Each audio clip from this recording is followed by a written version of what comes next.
Bilis nila maglugod pagka nakakapahinga. Isang beses lang paronda. Pag sunod-sunod yung ulan, di kami nagpapakawala.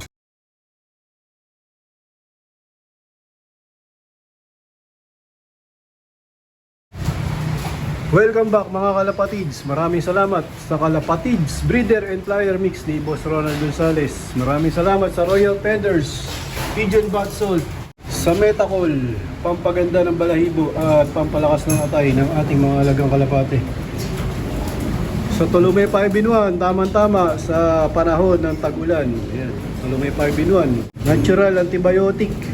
At syempre sa small but terrible na red drops, isang patak sa batok o sa balat sa batok ng mga alaga nating kalapate, mga kalapatids, tanggal ang puto. So yun, patuloy pa rin ang pag-ulan, mga kalapatids. Ang haba na ng araw na umuulan. Sana kondisyon pa rin yung mga alaga nyong kalapate, mga kalapatids. Bali, ito yung kondisyon ng aming mga alagang kalapate o yung aming mga young bird. Ayan. Sa ngayon, nananatiling maayos pa din mga kalapatids. Ayan, kitang-kita. Puputi ang kanilang mga ilong. Walang, namumulang ilong. Tsaka, magagaslo pa rin mga kalapatids. Tapos, meron na nagpaparisan. Ayun. Bali, ito yung sinuli ng PHA. Dahil sa sunod-sunod na pag-ulan mga kalapatids, hindi nga kami masyadong nakakapagpalabas o nakakapagpakawala. Pero maayos pa rin yung kondisyon nila mga kalapatids. Hindi nga namin to pinupwersa ng palipad na kahit na umuulan. Kasi nga malayo pa yung laban nila o yung karera nila. Sa December pa nga umpisa ng kanilang training sa South. Kaya hindi kailangan magmadali. Napansin ko nga mga kalapatids, pagka nakakapahinga sila, tuloy-tuloy yung molting nila o yung paglulugon. Mabilis yung nila, yung paglulugon o pag lalaglag ng balahibo. Ayan, katulad yan. Ayun. Kumbaga, hindi sila nai-stress. Bali, ito yung sample na mabilis maglugon yung aming mga alaga kalapate, mga kalapate sa'yo. Laglag na yung pang ilan na to? Tatlo na lang babaksak yan, no? Pang pito. Ha? 7 buwan na. Pang pito. Oo. O yan, tatlo na lang ang ilalaglag. Malayo pa yung training. December pa yung training. Pambilis yata.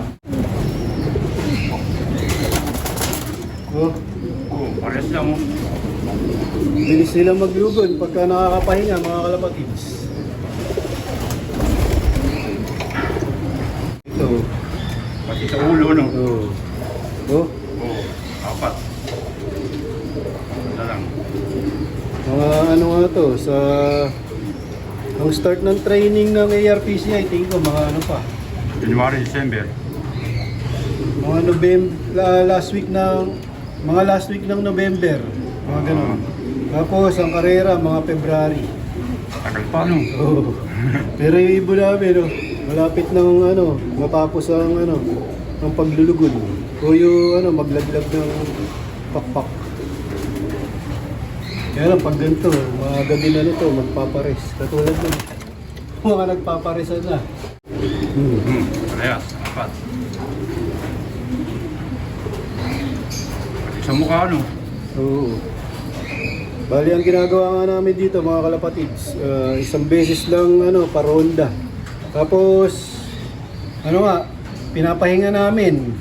Kaya katulad dito, nagsunod-sunod yung ulan. Hindi kami nagpapakawala. Kaya mabilis yung lugon. Pero napakawala namin to 2 beses. 2 sunod na araw, 2 beses din silang Nabutan ng ulan. Oo, 2 sunod na araw din silang inabutan ng malakas na ulan. Pero ano, hindi nga kami self bath.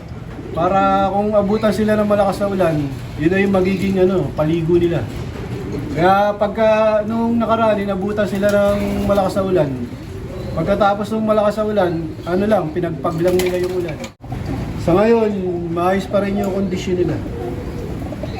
Bali, ito na yung kinalbo ng Ang ganda na Saan na yun Oo, kinalbo ng pamoster. Kaya lang nagkabulutong sa ilong. Isa lang naman eh. Siya lang yung yata, may Isa bulutong. lang Pinakabata sa lahat Oo, ganda na ng pakpak niyo. Ganda So ito mga kalapatids, halos nangingitim na. Ito yung grisel. Ngayon, Apat na lang din nababaksak unti-unti ng Wala na, itim na. Huli Galing. itim eh. Pero yun mo kami puti pa Baka yung sa mukha na lang matirang yan, puti. Matanggal na tong mga grisel. Pasok pa rin ba sa color yan? Color to. Yan, wala na. Ayan, mawawala yan. Magpupurong itim yung katawan niyan, tingin ko. Baka makulitin na naman. Itim na naman tayo. Kaya to. Idol Francis Santos, Attorney Kyle Campos. Ito yung isa nila.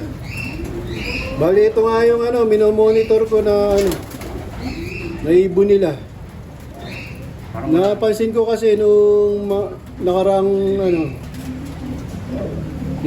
araw nagbabasa yung yung gilid dito. Pero hindi sa mismong mata dito. Yan. sa Buti nawala. Tapos mapula yung ilong niya nung last week. Pero nung naparonda nawala naman. Yan. Kaya din to, Francis Santos at Attorney Kyle Campos. Ayan yung update sa aming mga young bird. Sa sunod-sunod na pag-ulan, ginagawa nga namin mga kalapatids. Ngayon sila, Tolome 5-in-1. Bali, pangalawang araw nilang magkasunod na Tolome 5-in-1. Bukas magbibigay pa kami. Tatlong araw na Tolome 5-in-1. Bali prevention na rin namin. Kasi nga, sunod-sunod yung ulan. Halos magdadalawang linggo na. Ngayon, papatoka na si JJBA ang Sakulam. Bali, sinama na namin dito yung 8 bata dun sa loob ng ubunan. Nandito na.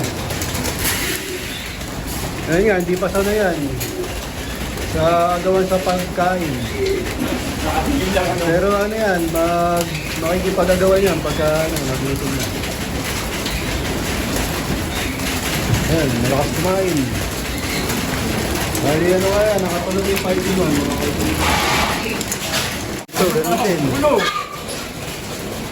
Kukulog.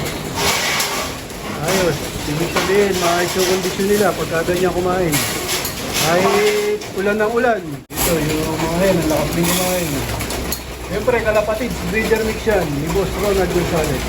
So, lagi nga kami naghuhugas ng patokaan ngayon, mga kalapatids, kasi pag ganitong panahon ng tag-ulan, inaamag yan, mga kalapatids. Delikado sa ating mga alagang kalapatids. Shoutout kay JJBK sa ulam. Dito ko na muna tatapusin ang video para sa araw na to. Please like, share, comment, subscribe, keep safe, God bless, ingat mga kalapatids.